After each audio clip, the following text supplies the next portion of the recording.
vais vous présenter Marjolaine Grandin. Marjolaine Grandin, elle a 29 ans. Elle nous vient de l'île de la Réunion. Enfin, pas aujourd'hui spécifiquement, mais dans l'absolu. Et elle a fait Sciences Po, HEC, elle a passé une année à Berkeley, donc c'est pour vous montrer aussi qu'il y a un peu de formation. Et elle a créé Jam. Jam, c'est le média 100% Messenger, dédié aux jeunes générations. Elle a créé il y a 6 ans. Et aujourd'hui, Jam, c'est, je crois, mais elle nous le précisera, 550 000 utilisateurs. C'est un vrai succès. Et moi, je suis très heureux de l'accueillir, déjà parce que c'est rare d'avoir des jeunes entrepreneurs. On l'a dit, nous, dans notre métier tout à l'heure, sur les 11 startups, je crois qu'il n'y en a qu'une où il y a des entrepreneuses qui arrivent avec un projet pour notre secteur. Et donc, on voulait montrer que derrière, il y a aussi à soutenir cette jeune génération et ces femmes qui ont des vrais projets pour nos métiers. Voilà. Alors on est bien évidemment autour de la data, on est bien évidemment autour de l'intelligence artificielle. Merci d'accueillir Marjolaine Grandin, qui va nous raconter et l'histoire et son avis sur la question.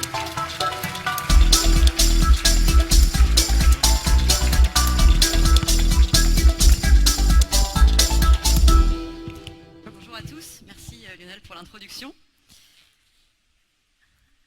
Alors, 268 millions, c'est pas encore le chiffre d'affaires de Jam l'année dernière, mais c'est un chiffre qui est super important pour nous, je dirais presque plus important. C'est le nombre de messages que Jam a échangé avec sa communauté dans les 2 dernières années. Jam, c'est le petit robot qu'on a créé, qui est aujourd'hui le plus gros chatbot francophone. C'est un bot qui s'adresse notamment aux 15-25 ans et qui est plutôt un média qu'un chatbot serviciel, qui a pour ambition de les aider tous les jours à se forger une opinion sur les enjeux actuels. Donc par exemple, dans l'exemple qu'on vous a montré, qu'on vous montre ici, la vidéo est passée, on leur parlait de l'avion, en leur demandant est-ce que tu es cap d'arrêter de prendre l'avion, et on leur expliquait les enjeux. Aujourd'hui, on parlait de l'affaire Vincent Lambert. La vidéo revient, si on peut appuyer sur play, ce serait chouette. Tant pis. Hier, on parlait de la santé dans les prisons, avant-hier de la loi contre la fessée.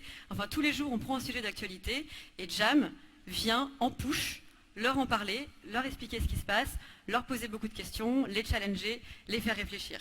Ça, c'est Jam, c'est le cœur de notre activité, mais on a aussi d'autres médias, d'autres chatbots, comme par exemple, 2 exemples ici, Fitbit, on a créé pour eux le Fitbit Challenge, donc les montres connectées, en leur disant on va créer un challenge pendant 7 jours pour se remettre en forme dans Messenger, et on le fait aussi pour l'interne des entreprises, pour des événements, j'en reparlerai, mais aussi pour communiquer avec les collaborateurs, avec les salariés, comme cet exemple imaginé pour Disney, qui est un bot dans Messenger qui a vocation à accueillir les nouvelles recrues sur le parc Disney en leur expliquant voilà ta chambre, quelles sont tes questions, etc. En fait, on accompagne aujourd'hui plus d'une centaine de marques, de médias, d'institutions gouvernementales dans leur conversation avec soit l'audience jeune de manière générale et donc à travers Jam, soit leurs audiences précises, donc en interne ou en externe, grâce à de la marque blanche. Mais, comme toute bonne histoire, ça n'a pas du tout commencé comme ça. Au départ, on a créé une plateforme d'échange intra-campus pour que les étudiants se partagent des bons plans entre eux au sein de l'école. Ça a eu un succès relatif. En langage startup, succès relatif, ça veut dire échec. Donc on a décidé au bout de 2 ans d'abandonner et de passer à autre chose. On avait déjà levé un peu de fonds, on avait une petite équipe, donc on avait une deadline et il fallait que ça marche vraiment et pas juste que ça marchote. Et donc on a passé beaucoup de temps, au lieu d'avoir notre intuition, notre rêve, moi c'était mon rêve de créer cette plateforme collaborative, on s'est dit ok, mais si on mesurait et si on laissait les utilisateurs nous apprendre la valeur qu'on créait, ce qu'on fait mal, ce qu'on fait bien. Donc on a passé mais vraiment 2 semaines comme si on avait des pop-corn derrière des tableaux d'analytics à regarder, ok, qu'est-ce qu'ils font, qu'est-ce qui marche, où est-ce qu'ils sont contents. On les a aussi interrogés, on a discuté avec eux, donc on avait 2 façons d'avoir de la data, à la fois déclarative, eux qui nous racontent ce qu'ils en pensent, ce qu'ils en font, etc. Mais aussi concrètement, comment est-ce qu'ils l'utilisent, et donc là c'est plus passivement donner de la data en montrant ce qu'ils font. Et donc on s'est rendu compte que c'était surtout le contenu que nous on créait qui comptait. Donc on a imaginé une application, celle-ci elle n'est jamais sortie, où on s'est dit on va poser des questions à nos utilisateurs à travers une application, de petites questions assez binaires, pour à la fin leur offrir une offre de stage, une offre d'appartement, une trottinette, un bouquin, etc. Donc ça, c'est nous, il y a quelques années au Nouma, l'accélérateur de start-up à Paris, où on fait tester à Jean-Claude l'application, l'idée, en disant, voilà, qu'est-ce que t'en penses? Et là, Jean-Claude, comme les 10 personnes qui ont suivi, nous dit, mais moi, j'en ai rien à faire d'avoir une énième appli. Si tu veux vraiment m'aider, je cherche une idée de cadeau pour les 50 ans de ma maman, un bar cool où emmener mon date Tinder, une salle de gym près de chez moi à tel prix, un stage en finance à New York, etc. Donc là, on se dit, waouh, ça servait même à rien d'avoir un questionnaire préétabli, il fallait juste être à l'écoute des gens et discuter avec eux pour créer de la valeur. Donc là, on prend le mail de Jean-Claude et on lui dit, je reviens vers toi d'ici 24 heures avec une salle de sport qui fait de la boxe thaïlandaise à moins de 40 € par mois dans le 18e, sa recherche. Et 24 heures plus tard, Jean-Claude revient vers nous en disant, c'est génial, est-ce que je peux te poser une deuxième question et transmettre ce mail à un ami? Donc là, on se dit, on a quelqu'un qui est content, qui revient et qui relaye. Donc on a fait mieux en 24 heures qu'en 2 ans. Je ne sais pas si c'est triste ou pas, mais c'est la vérité. Et sur ce moment, on était plutôt contents. Et on s'est dit, ok, on a eu notre aha moment. C'était ça, c'était après 2 ans et 24 heures, où on a des gens avec qui on discute, pour qui on crée de la valeur, et avec qui on va itérer et créer notre produit. Donc au départ, je ne sais pas si certains d'entre vous connaissent Trello, qui est l'outil de gestion de tâches collaborative, je vois que certains connaissent, qui a la particularité d'être assez ouvert. Donc on peut plugger pas mal de choses. Quand nous, on a une équipe qui est quand même pas mal tech, on entend ouvert, on se dit à câble, dans le sens où on peut vraiment brancher plein de choses. Et donc on a branché notre Gmail, on a branché pas mal de choses. Et quand quelqu'un nous envoyait un message, on répondait, ça bougeait une carte, etc. Donc en fait, c'était notre back-office. On a passé 0 temps à designer, à coder. Tout notre temps était vraiment dédié à l'utilisateur. En 2 semaines, on a eu plus de 800 personnes qui nous envoyaient des messages. On est passé du mail au SMS et 2 mois plus tard à Messenger. Et au bout d'1 an, ils étaient 80 000. Donc on a créé cette fois-ci un back-office qui était un genre de CRM sous amphétamine avec de l'IA où on pouvait répondre à plein de questions super rapidement avec des gens qui se relayaient pour répondre. Et là, on a eu un plafond de verre où en fait, on s'est dit c'est compliqué d'avoir de l'IA et de l'humain au même moment. Donc on va faire de l'humain qui crée du contenu. Si on crée du contenu et qu'on le transmet, on est un média. Et l'IA va être plutôt autour. Moi, j'aime bien dire, quand on me dit, mais un chatbot, c'est de l'intelligence artificielle, je dis non, c'est du sucre. C'est ce qui améliore l'expérience, c'est ce qui est autour, c'est ce qui permet d'analyser, de mieux comprendre, de distribuer le contenu. Mais le cœur de notre intelligence, c'est l'intelligence humaine qui rédige les scénarios. Donc ça, c'est quand on disait, envoie-moi tes questions, on a eu 80 000 personnes grâce à ça. Et aujourd'hui, on leur transmet du contenu, comme je l'ai montré dans Messenger. Ça, c'est un feedback qu'on a eu il y a 3 jours, de quelqu'un qui nous dit, je ne sais pas comment vous faites, mais vos sujets tombent toujours au bon moment. Quelques exemples, vous proposiez un article sur les entretiens d'embauche. La semaine d'après, j'en avais un. J'étais à la recherche d'un appartement, on parlait de comment séduire son proprio. J'envisage de continuer mes études à l'étranger et vous me parlez des prêts étudiants à taux zéro. Vous êtes des génies, mais comment vous faites? Parfois, c'est des sujets d'actualité et parfois, c'est juste des sujets comme ça. Je trouve ça remarquable et surtout, c'est toujours agréable de parler avec Jam chaque matin, cœur sur vous, la bise, audience très jeune qui s'exprime. Je trouve ça génial. Mais en fait, on n'est pas du tout des génies, on est juste à l'écoute de ce dont ils ont besoin, de ce qu'ils ont à nous dire et de comment ils utilisent notre produit. Le cœur de notre métier aujourd'hui, c'est vraiment d'être à leur écoute et d'affiner nos contenus, d'affiner nos sujets en fonction des retours. Et l'avantage d'avoir un produit qui est une conversation, c'est qu'on est constamment dans cet échange. Donc il n'y a pas à créer un produit et créer de l'échange en plus. Notre produit, c'est une conversation. Donc ce qu'on propose aux entreprises, au-delà de cette conversation que nous, on a avec nos utilisateurs, nos clients sont différents, jamais gratuits pour nos utilisateurs. Nos clients sont des entreprises à qui on propose du brand content, donc de la communication. Venez communiquer avec nos utilisateurs. Ce qui est assez marrant, c'est que les 3 sujets dont a parlé, qu'on a vu sur le feedback juste avant, c'était des sujets sponsorisés. Le prêt à taux zéro, c'était avec la Banque Postale. Séduire son proprio, c'était, il me semble aussi, avec la Banque Postale ou peut-être une autre compagnie. Tous les sujets qu'il a mentionnés, dont il dit « ça m'a aidé », en fait, c'est des sujets qu'on crée pour nos utilisateurs avec nos clients. Et quand on dit à nos clients « regardez, on a fait ensemble un sujet sur le prêt à taux zéro, qui n'est pas forcément un sujet instinctivement marrant, mais comme on l'a proposé au bon moment, en fonction des critères, à la bonne personne, ben les gens ils sont super contents et ils ne disent pas c'est de la pub, ça m'agresse, c'est un gérant, etc.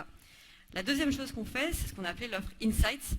On crée des études, des sondages, on pose des centaines de questions tous les jours à des milliers de personnes et on collecte beaucoup d'insights. Par exemple, Airbnb qui est venu nous voir il y a quelques semaines pour faire un sondage sur quel est le rapport des jeunes à mettre leur appartement en location sur Airbnb, quels sont les freins, quelles sont les opportunités. Et là, on arrive à collecter de la data qui nous dit bah non, Airbnb, déjà, j'utilise pas parce que si je mets mon appart en location, où est-ce que je vais dormir? Donc, problème concret. Mon proprio ne veut pas, j'ai pas confiance, ou je déteste Airbnb parce qu'à cause d'eux, on peut plus se loger dans le centre-ville. C'est des réponses qui n'arrivent pas à avoir dans des sondages classiques. Et la troisième chose, comme je vous montrais avec Fitbit ou avec Disney, on crée ces bots de contenu, ces bots de médias en marque blanche pour des clients. Je vais vous montrer rapidement une petite vidéo. Si on peut la jouer, ce serait super. Il y a du son, si vous voulez, qui raconte ce qu'on fait pour nos clients dans Messenger.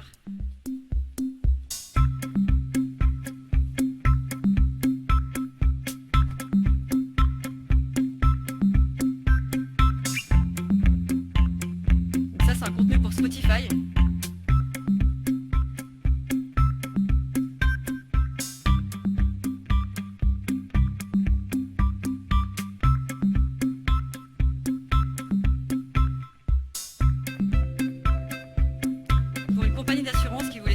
Sur le déménagement.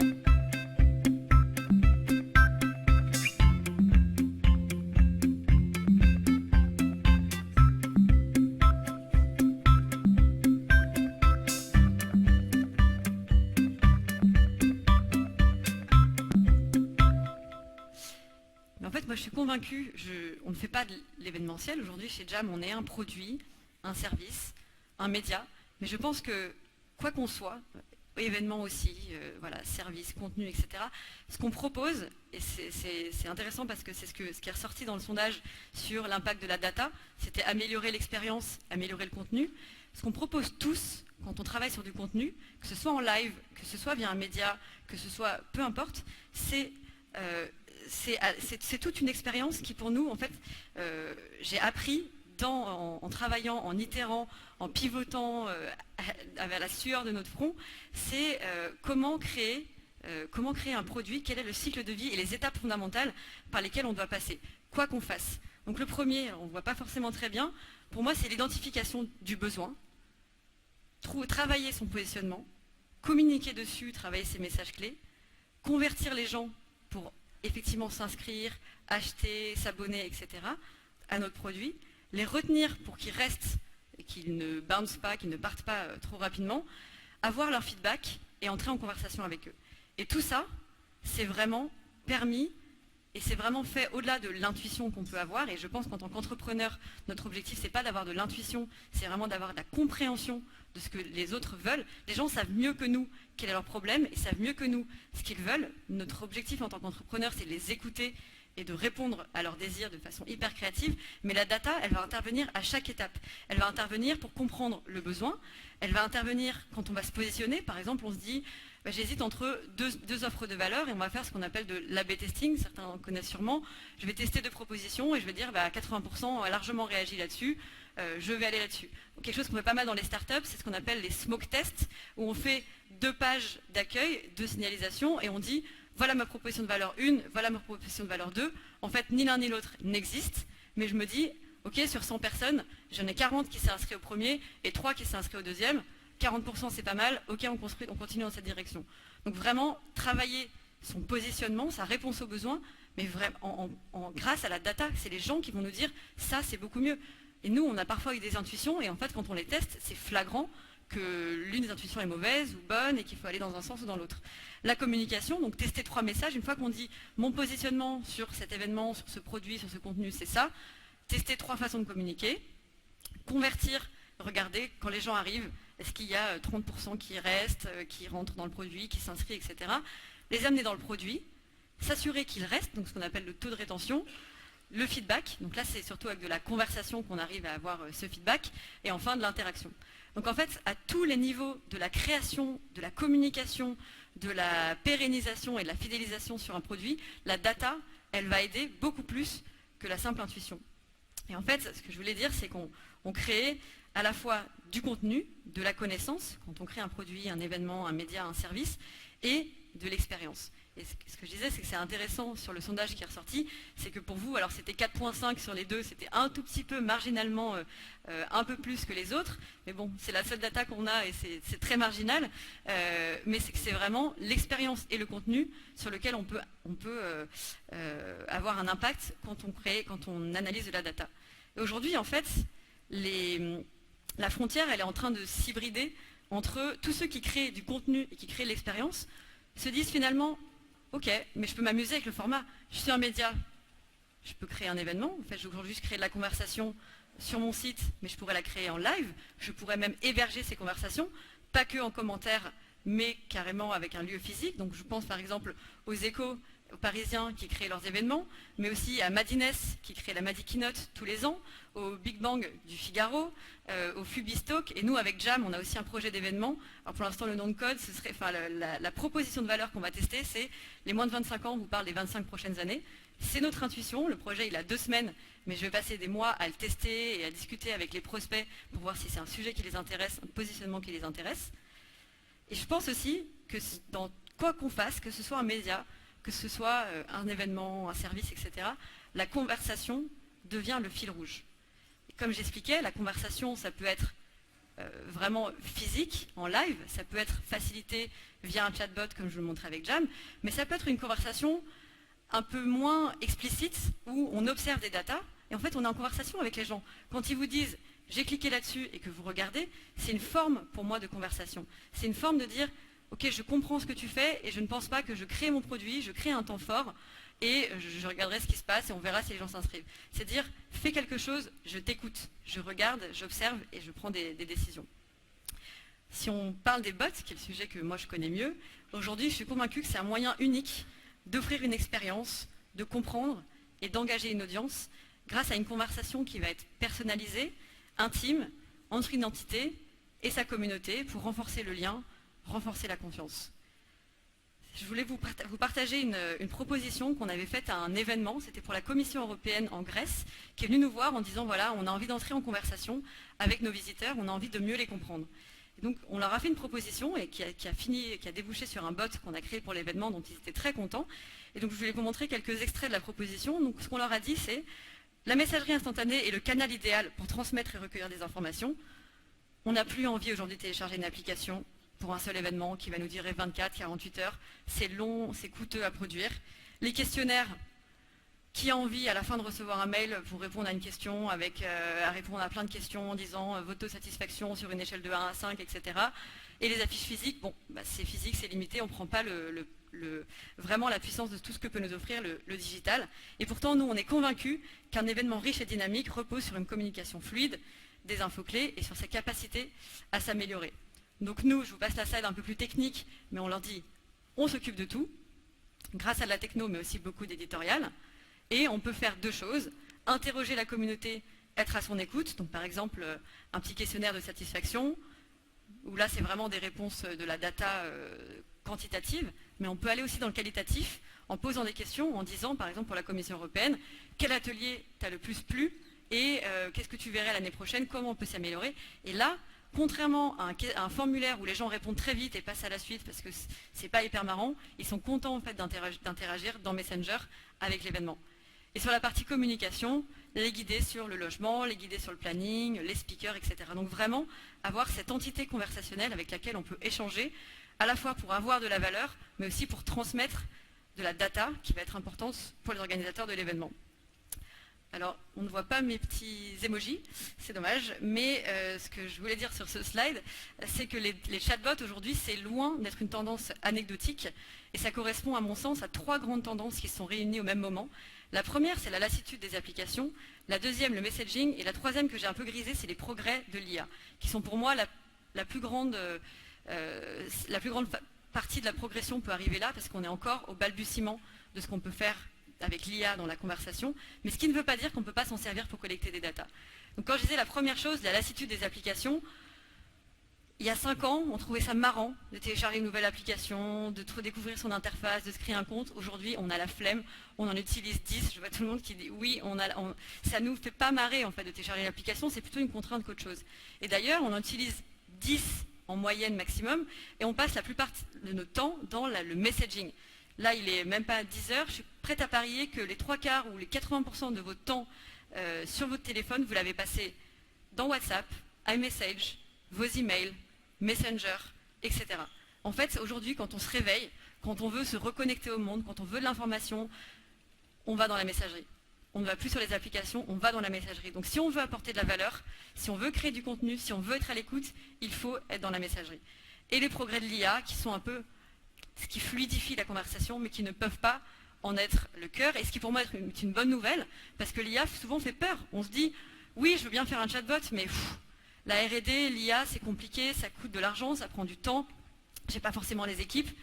Non, on peut créer un bot très performant, on peut être à l'écoute, on peut collecter de la data, sans avoir même une bribe d'intelligence artificielle. Aujourd'hui, la conversation, elle dépasse les médias sociaux. On passe beaucoup plus de temps sur la messagerie que sur les feeds des réseaux sociaux. On passe plus de temps dans Messenger que dans notre flux Facebook. Il y a même beaucoup de gens qui désinstallent Facebook et qui gardent Messenger. Pareil pour Instagram, le temps est en train de passer du feed aux stories, qui sont une genre de messagerie accompagnée par de la photo et de la vidéo. Et d'ici 2021, donc d'ici 2 ans, 80% des entreprises projettent d'avoir un bot et 85% des interactions entre une entreprise et son client seront automatisées. Donc il y a une vraie tendance de fond sur ce côté messagerie à l'écoute et qui propose du contenu. Je ne sais pas ce qui s'est passé avec le design des slides, je suis désolée. Disclaimer, on a pu croire, donc ce que je disais, que les bots reposaient sur l'intelligence artificielle. Encore une fois, c'est très différent. Aujourd'hui, un bot, si je prends par exemple l'exemple d'Opodo, je l'ai utilisé il y a quelques jours pour un billet d'avion, pour annuler un avion. C'est très simple. C'est du texte, des questions-réponses, etc. Il n'y a pas une intelligence artificielle derrière qui va me permettre qui va comprendre tous mes choix et tous mes moindres désirs avant que même moi je les ai formulés. Il y a des bots pour du service, par exemple Météo France, qui va me donner la météo tous les jours quand j'en ai envie, pour de la vente avec Oui SNCF, qui est très performant, la communication comme ce qu'on fait, ou le service après-vente avec Booking, Opodo, voilà. Donc en fait, on croit que les bots nous permettent, on n'est pas en train de faire décoller des fusées. Ce qu'on fait aujourd'hui, c'est pas le scénario soit à la Terminator, soit à la Her, en fonction de si on est plutôt pessimiste ou optimiste. On est vraiment sur quelque chose d'assez simple, assez linéaire, qui sert à écouter, poser des questions. Et donc comment entrer en conversation pour vraiment comprendre le besoin, personnaliser l'expérience. Donc encore une fois, je pense que c'est ce qui est ressorti de la façon dont la data peut être exploitée aujourd'hui quand on a une proposition de contenu, une proposition d'expérience. Donc qu'on soit un média, qu'on soit un événement, qu'on soit un produit, qu'on soit un service, comment est-ce qu'on peut l'utiliser? En fait, j'ai commencé à imaginer en me disant, un événement, aujourd'hui, qu'est-ce qui a changé? Quelles sont les contraintes? Quelles sont les opportunités? Et en fait, je n'ai pas mis de titre, parce que je trouve que ce petit tableau, il s'applique à un événement, mais il s'applique à tout ce qu'on fait, à un média, à une activité professionnelle, à une réunion à laquelle on décide d'aller, à un livre qu'on décide d'acheter. En fait, on a un temps limité, on va se demander quel est le ROI pour soi, et on a besoin de problématiser. On ne peut pas ratisser trop large, et on ne fait plus même pas confiance à un média en disant tous les jours je vais ouvrir le monde, et peu importe si le contenu m'intéresse aujourd'hui ou demain, mais c'est mon média de référence. On va se dire je vais rentrer par tel article. Donc il y a vraiment besoin d'angler, de problématiser, de proposer une perspective précise. Mais ce que ça permet, à l'inverse, en parallèle, c'est une expérience vraiment personnalisée. Donc prendre en compte la personne qui vient. Raconté, je trouvais ça super l'exemple de la Baule, de dire la personne arrive, on va lui proposer le vélo, le menu, son planning, etc. On a des outils, donc la conversation, mais aussi des outils de dashboard pour comprendre ce que font les gens. J'ai adoré l'idée de la start-up WeDrop, il me semble. Je trouve ça super malin de dire, en fait, le vestiaire, il peut être intelligent et il peut permettre de collecter de la data. Parce que quand quelqu'un arrive, il pose ses affaires, il repart, il reprend ses affaires, on sait combien de temps il est resté. Mais ça, c'est hyper malin. Et ce n'est pas forcément de la conversation, mais c'est vraiment ce côté, il y a du donnant et on est vraiment en train de collecter une donnée hyper intéressante avec un usage qui est, on n'a pas demandé aux gens, ping, clique ici, télécharge l'application, appuie sur un bouton quand tu arrives. On prend ce qu'ils font déjà et on dit, grâce à ça, on va réussir à en dériver des comportements. J'aime beaucoup cette stat quand même qui nous montre que Tesla a une valorisation plus importante que General Motors alors qu'elle a 1% des ventes. Pourquoi? Parce que Tesla, c'est une voiture à l'écoute. C'est une voiture en conversation. C'est une voiture qui maîtrise de la donnée. Alors que General Motors, c'est une voiture non. Donc ça montre, je pense, l'importance de la donnée qui montre que la valorisation, c'est ce qu'on est capable de faire dans le futur. La donnée, on la collecte dans le présent, elle n'a pas forcément d'impact dans le présent, mais elle va permettre d'améliorer l'expérience dans le futur. Donc pour collecter de la data, et c'est là où les événements ont un avantage compétitif par rapport à d'autres services, d'autres médias, c'est qu'ils ont une audience qui est captive, les gens sont présents, ils sont engagés, ils sont en confiance, on peut échanger avec eux. Donc en fait, quand on a un événement, on est un peu le roi pour collecter de la data. Bien plus qu'une application où il faut créer pas mal de choses, de dashboards, etc. Les gens sont présents. J'adore cette phrase de Mercedes Serra, elle a fait un discours il y a quelques jours dans lequel elle disait « Les datas ne sont passionnantes que lorsque l'intelligence de l'analyse et la force de l'intuition humaine les traversent ». Et j'aimais bien dans la question les 3 niveaux de data. Je la collecte, je l'analyse, je l'exploite. Donc, encore une fois, on n'est pas là pour collecter 1 milliard de points de data et ne rien en faire. Pour moi, pour devenir data-driven, il faut définir quelques petits points de data, peut-être commencer par 1 ou 2, donc le temps que les gens passent sur les stands, la qualité de l'événement, enfin, vraiment avoir quelques points et se limiter à ça, mettre en place des outils de collecte, transformer la data brute en recommandations super actionnables. Et nous, c'est ce qu'on fait par exemple avec Jam. Tous les jours, on leur pose des questions, on collecte des centaines de verbatim et derrière, on va les analyser. On va en créer une plateforme, par exemple, pour nos clients sur lesquels ils peuvent voir toutes les questions qu'on a posées à notre communauté. Ils peuvent par exemple décider, voilà, je clique, est-ce que tu es satisfait de la fin de Game of Thrones? Je regarde les réponses, je consulte l'étude et j'ai un rapport en détail de démographique, qui est satisfait ou pas. Alors c'est une question super anecdotique, mais c'était vraiment pour l'exemple. Qui est satisfait, les chiffres et qu'est-ce qu'ils en pensent. Donc si on creuse, on a même les verbatim pour nous dire, bah voilà, ce que les gens, en fonction de leur âge, etc., ont pensé de la fin de Game of Thrones. Donc c'est juste pour montrer qu'on peut créer plein de points de data et les restituer et en faire quelque chose. Ça peut être par exemple un community manager qui se dit, bah, ce serait super si j'arrive à rebondir en disant, les femmes de 21 à 23 ans, vous avez toutes détesté la fin de Game of Thrones parce que ça, c'est intéressant pour un community manager sur ce genre de sujet. On en crée des infographies. Par exemple, on a fait une infographie cette semaine pour Alliance sur les jeunes et le voyage. Beaucoup de données, on a pris les plus pertinentes et on les a formalisées. Ça, c'est super important de les restituer de façon lisible pour que tout le monde puisse se les approprier. Et je suis convaincue, encore une fois, un petit souci de design, mais je suis convaincue que aujourd'hui, quand on pense événement, on pense au mur, on pense au design de l'endroit, on pense aux chaises, on pense aux stands, etc. Mais que demain, quand on pensera événement, on pensera plutôt à chaque visiteur qui viendra et on pourra segmenter en fonction de chaque personne qui vient et se poser la question pourquoi elle est là, qu'est-ce qu'elle veut en retirer, comment je peux la servir au mieux. Et qu'avec les outils qu'on a aujourd'hui, on a les moyens d'accueillir et de considérer personnellement chaque visiteur pour lui offrir la meilleure expérience et le contenu le plus pertinent grâce à la donnée, grâce à l'écoute, grâce à l'empathie et tous ces outils. Merci beaucoup.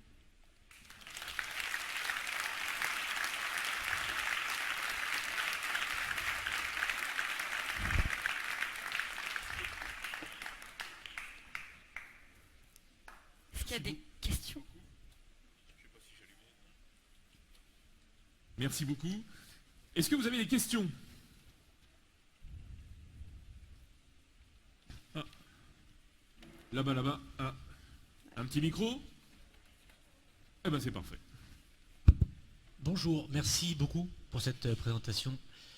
Je voyais les classes d'âge, globalement, on est sur un public jusqu'à 25 ans, où il y a autre chose et on peut adresser et obtenir de la data sur des quinquas, des quadras. Alors, il y a autre chose, mais plutôt jusqu'à 30-35 sur Jam. Et c'est une bonne question parce qu'en fait, nous aujourd'hui, on est ouvert à tous. On a même des bien plus vieux qui l'utilisent et des plus jeunes.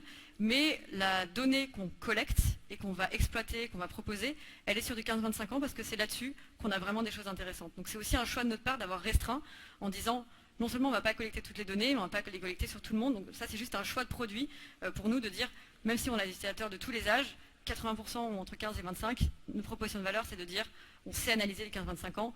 Et donc faire de la data c'est aussi dire ce que je sais faire et ce que je ne sais pas faire. Après, si la question c'est est-ce qu'il est possible de collecter grâce à un bot sur d'autres publics, dans ce cas-là, on fait des bots en marque blanche. Par exemple, hier, j'ai discuté avec le maire de Montrouge qui a envie de mettre en place un bot pour être à l'écoute de ses citoyens. Ce sera le bot aux couleurs de Montrouge. Alors moi je prolonge un petit peu la question. Est-ce que tu penses qu'aujourd'hui on est capable avec ces outils-là de rentrer en conversation avec des générations plus âgées, Ah oui. 40, 50 ans alors j'ai bien compris que ton modèle était sur cette génération des 15-25 ans, mais est-ce que tu penses qu'aujourd'hui il y aura une conversation possible avec ma génération par exemple qui n'est pas digital native? L'événement qu'on a fait pour la Commission européenne, le cœur de cible avait 50 ans.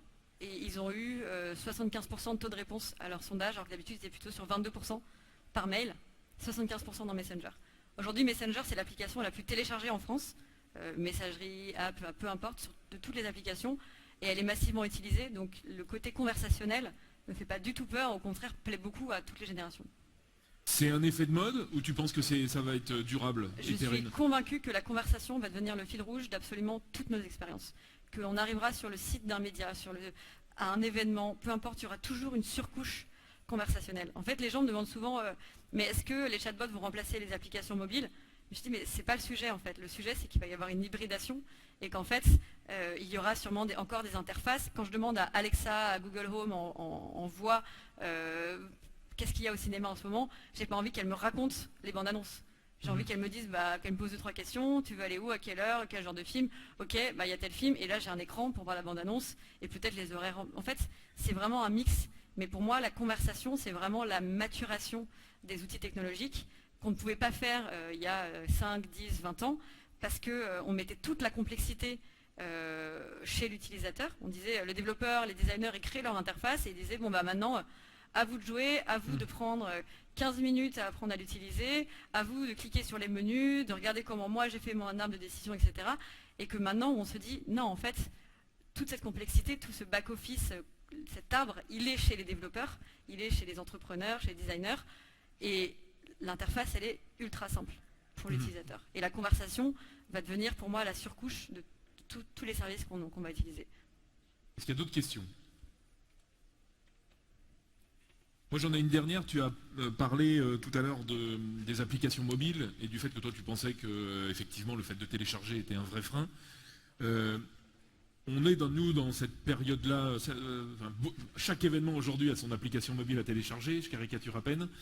Mais il y a quand même, on sent quand même que chez certains organisateurs, ils réfléchissent et ils se rendent compte que le taux de téléchargement stagne, voire baisse. Et encore téléchargement, puis après il y a inscription, utilisation, réutilisation. Ouais. Donc toi tu crois pas du tout à ce modèle Non. Non, okay. Je pense que télécharger une application pour 24 heures ou 48 heures, c'est pas une bonne expérience. À la limite, autant faire un mini-site mobile, si on veut vraiment garder toute l'interface.